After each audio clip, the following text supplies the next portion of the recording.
Hello and welcome back, everybody. Gordon White here at FX Studio 2 Decision First Engineering. A couple of days ago, well, actually a couple of weeks ago at this point now, I put out a video about the UAD Lunar DAW. And since then, I've gotten a few emails. Actually, it's a lot. It was about a dozen emails that I've gotten. People asking questions about using the DAW and the different features that it has and so on and so forth. But one thing that I noticed in the emails that I was receiving, and quite honestly, I was a bit surprised at what I was reading, is that people don't have a thorough understanding of the architecture of the UAD Apollo interfaces and the satellite DSP boxes. Now, if you are using the UAD Lunar DAW, you could very well possibly be using any audio interface out there, but you should be using a UAD Apollo audio interface. In that UAD Apollo audio interface, you could have 2 cores of DSP, 4 cores, or 8 cores, depending on the model that you're using.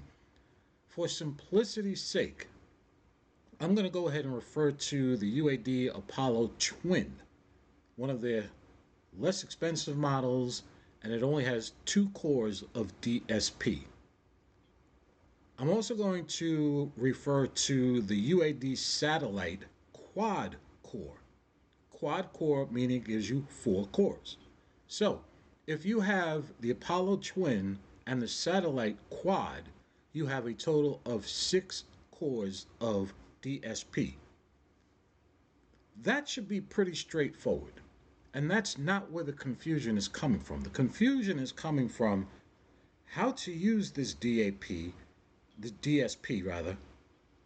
what's using the DSP, and how much of the DSP is being used per plugin that I'm using. I'm going to try and keep this as simple as possible, because the more I take a look at it, I've been using these things for years, so for me it's just like knowing the back of my hand. But for somebody who's just getting started with the UAD architecture and you're really not sure, I can definitely honestly see where this might be a bit confusing. Now, first thing you have to know is that what is DSP? DSP is the core that lives inside the Apollo series of audio interfaces. You can think of the DSP the same way that you would think of the CPU of your computer. It is the power of that particular box. Depending on the CPU size of your computer, depends on how powerful your computer is. Depending on the number of DSP that you have in your Apollo interface, will depend upon how powerful that interface is. Now, here's the thing that you have to understand. The core DSP in the Apollo and the CPU in your computer system are 2 completely separate things. They run independently. So that when you're using the Lunar DAW and you're also using the Apollo Twin and a UAD satellite box, some of those plugins are being used strictly by the DSP in the Apollo and the satellite, and some of those plugins are being strictly run as native plugins through your computer's CPU. So that if you have 6 cores of DSP, you have the Apollo Twin and you have the UAD satellite, 6 cores of DSP, and you're running 8 to 10 different plugins, you may be using some of the DSP and you may be using some of your computer's CPU. Depends on which ones you're using. UAD actually they put together a really good chart that you can go to their website and take a look at it and see which of the plugins are native and which are not. The ones that are native, in other words, are plugins that will run on your computer's CPU. If they are not native, they require the DSP from the UAD Apollo or from the UAD satellite. Now, Which ones in particular must use the DSP? Here's the answer to that. Actually, none of them must use the DSP. However, and this is a very big however, if you're using a microphone preamp, one of their plug-in preamps, and you're inserting it into the insert slot as opposed to the unison slot inside the Luna DAW, yes, they are designed to sound the same. But the truth of the matter is, if you're plugging it into the insert slot, then you can only use that preamp for mixing. You cannot plug a microphone into your Apollo Twin or any Apollo that you're using, plug it in to the unison slot, and think it's going to work. It's just not going to work.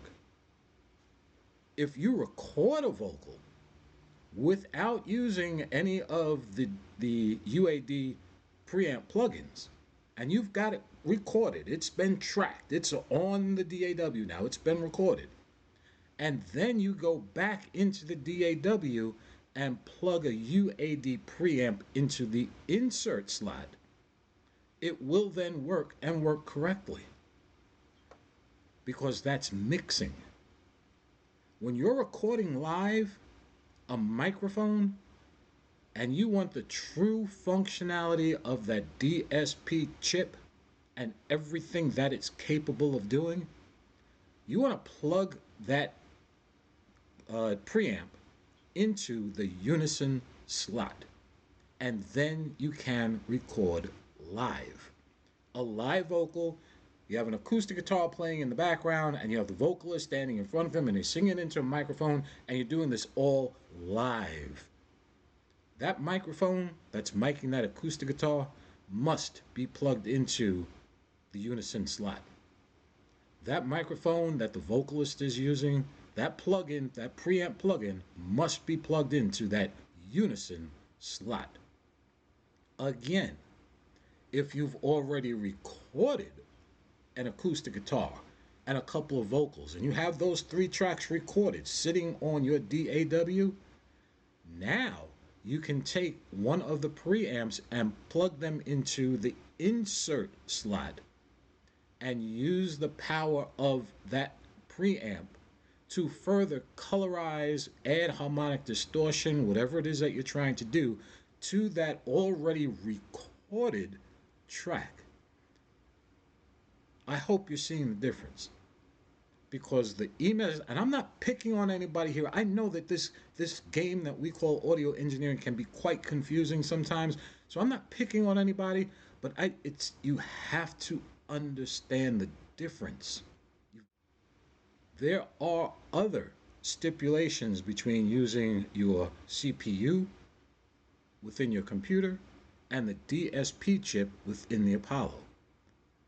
One of the biggest, and I saw this in 5 different emails out of about 13 or 14 emails that I got regarding the last video that I did on the Luna DAW. Big misunderstanding here. The API and the Neve summing modules. If you're using the API or the Neve summing modules and you're worried that they're taking up too much of your core DSP inside your Apollo interface or your satellite box, don't worry about that anymore. The Neve and API summing plugins from UAD strictly use only your computer's CPU. You are not burning DSP inside your Apollo interface. So here's what you need to do. And I know it's going to take some time. I know it's going to take some homework, but it is very important to get this done so that you have a clear understanding of when you're using too much DSP and you might run out of DSP power, and when you're putting too much stress on your computer's CPU. Write this stuff down. I like to use the 1176 and the LA2A on my vocal chain. Well, I know that the 1176 is going to use this much, 25% of one DSP chip. And the LA2, and I'm just making these numbers up, but and the LA2A is using 25% of one DSP chip. That's 50% of one DSP chip, which means you've now only used half of one DSP chip. If you're using the twin and you don't have a satellite, you only have two DSP there. So you have 1.5 DSP left. You've done the vocals. Now you go into the drums and you want to create a drum bus. And on that drum bus, you want a Pultec EQ. You want this, you want that, you want this, you want that.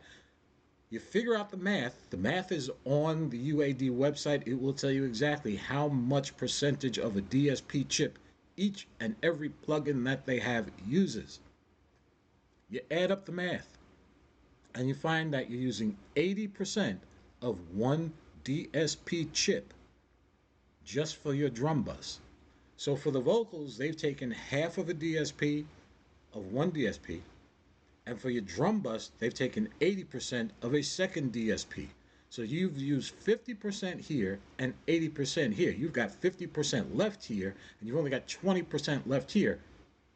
It's not a lot of DSP left because you've still got your guitars, you've still got your bass guitar, you might have some keyboards, you might have a background vocal. 2 DSP is literally strictly just for the hobbyist. If you're using an Apollo Twin and you're not doing anything really intensive or anything heavy, the Apollo Twin might get you by, but for the most part, you really need to go and get that quad. Now, here's the other thing that I want you to keep in mind when it comes to DSP and computer CPU. How much DSP do I need? You gotta do the math. However, if you do it and do it right and you plot these things out, you might be surprised at how much core you have available. If you only have an Apollo Twin and a quad satellite box, that's giving you a total of 6 cores or 6 DSP chips. What does that mean?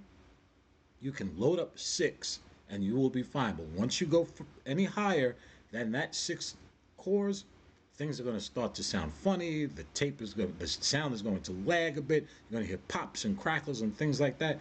The only way to figure this out is to do that math. However, like I said, you might be surprised at just how much power you have available if you're sorting through these things the correct way. In the video that I did a couple of weeks ago about how to use the Apollo, the Luna DAW correctly, the video that was inside that video that I made specifically stated, and that's why I wrote that script and then fed it to Google Notebook LM, who actually creates those videos for me, but I write the scripts for them to create the video. I specifically made sure that I put in there to tell the people watching this video, you might have enough cores if you're sorting through it correctly. If you're running the vocal and now you're recording the vocal, record it, turn off the effects, the plugins that you used on that vocal track. Turn them off. It's recorded. It is hard recorded into that DAW. You don't need to leave them on anymore. And guess what? You just saved DSP by turning them off. And now you can apply that DSP to another track.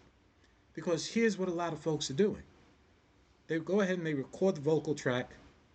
Then they go ahead and they use 2 microphones on an acoustic guitar, and at the same time they're recording the background vocal. And all of a sudden they've used all of this DSP and they're like, man, I'm running out of DSP. No, you're not. You have plenty of DSP left over if you turn off the plugin on the track that you've already recorded because it's no longer needed. The effect of that plugin that you used, whether it's a preamp and the harmonic saturation that you wanted to get out of that preamp, or whether it was an EQ, whatever the case may be, if it was in that unison slot and then you hit record, it's baked into that track. You can turn that plugin off and the effect of that plugin that you were using will remain on that track. You don't need to leave it on anymore. And I think, just again, based upon the emails that I got on the video that I did a couple of weeks ago, I sensed that people weren't understanding this. They were understanding that you record the track, but you still have to leave it on in order to hear it. You do not. You do not. And that's why I say you might be surprised at how much DSP you have left if you're using it right. When you're done with it and you've recorded the track, turn it off. If you used up a half of a DSP chip on a vocal and you record it, turn it off. And guess what? You just got that half of the DSP chip back that you can use on something else. Don't need to leave it on. These are the things. I hope this clears it up. What I suggest you do, once you're done with this video, go back and look at the other video that I did about using the Luna DAW correctly, how to use it properly. It touches on a few things a lot more deeper than I went into here today. But the second thing that I suggest you do is go to the UAD website. Go to their website. They have a really good online user manual there. And that online user manual has a section with a chart. And that chart is going to show you how much each plugin uses what percentage of DSP. So that now you can say, well, I know on my drum bus I like to use this and this and this and this. And on my vocal I like to use this and this and this and this. How much DSP total is that? Because I've only got 6 to work with, or I've got 8 to work with, because I have the satellite octo. So you have 8 cores now to work with. Add it all up. That's a lot of cores. And it becomes a lot more cores when you turn things off, when you're not using them. That goes along with when you're mixing. I know that people put together templates for their tracks when they want to record something. They have built-in templates, whether you're using Reaper, or using Pro Tools, or using Luna, whatever the case may be. You have these templates that you use. And on each of those tracks in that template, you already have your plugins built into each track. For the vocal, for the drum, for the bass guitar, for the electric guitar, for the acoustic guitar, for the background vocal. You have them built in already into each track in that template. That's fantastic. But you want to take a little bit of strain off your computer's CPU? If you're not recording that track yet, or you're not ready to use that track yet, disable the track. Disable the plugin that's inside the track, and you just took a lot of stress off your computer's CPU. I know for a fact, and again, I'm not picking on anybody here. There's a lot to learn when it comes to audio engineering. But I know for a fact that a lot of people had no idea that that was the case, what I just said. Turn off the track if you're not using it. Save your computer's CPU. Maybe don't disable the track, just disable the plugins that you have on the track if you're not using the track. Let's forget about UAD Apollo and the UAD satellite right now. Let's just talk about Pro Tools or Reaper. You have a template. You've got plugins built into each track on that template. If you're not using the track, turn them off. Turn them off. You ever run into a situation when you're doing a recording and you go back and listen to a track, and all of a sudden you hear pops and hisses and crackles, and the audio seems to be lagging a bit, and all these crazy things are going on? You're trying to figure out, I did my gain staging right, I did everything right. Where is this noise coming from? Go back and take a look at some of the tracks that you have inside that template. Are they enabled or are they disabled? Disable the ones that you're not using, and now go back and listen to that track that was giving you the pops and hisses. Is it still popping and hissing and crackling? It might be, because it might be a different setting within your computer. But definitely one of the culprits is you're putting too much strain on your computer's CPU. So turn off what you're not using. I hope this helped. I had no intention of making this video. It is 3:30 in the afternoon on a Thursday. I usually put my videos out on either a Tuesday or a Thursday every week or every other week, and it's usually at 11 o'clock in the morning when I send them out to go live. It is now 3:30 in the afternoon on a Thursday. My next video isn't scheduled to go out until next Tuesday, but I read through the 15th email that I got on my video that I did on the Luna DAW, and I said to myself, okay, look, guys, let me help you out here. Because clearly there's a few things going on here that you're just not understanding. But that's what I'm here for. That's why I do this. That's why I love doing what I do. Not here to pick on anybody, not here to make fun of anybody. I'm here to help you. I've been doing this for 40 years. I enjoy what I do. Send me those emails. Leave your comments in the comments box. I answer each and every one of them. It might take some time. It's not going to take me a month. It's not going to take me 6 months. It might take me a few days. It might take me a week. But I answer all of them. All of them. If you have a question, let me know. Don't forget, go to the website right down here, www.fxstudio2realtalk.com.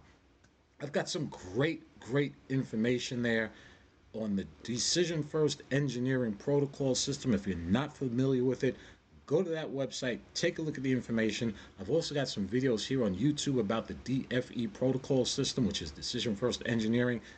There is nothing like it on the planet. It is something that I created myself. Not only am I an audio engineer, I am a systems designer and developer. And I created the DFE protocol system for both the professional commercial recording studio and for the home recording studio enthusiast. It is not another plugin. It is not another VST. It is a professional tool that will help you streamline your workflow and finish a project in a timely manner. Take a look at it right there.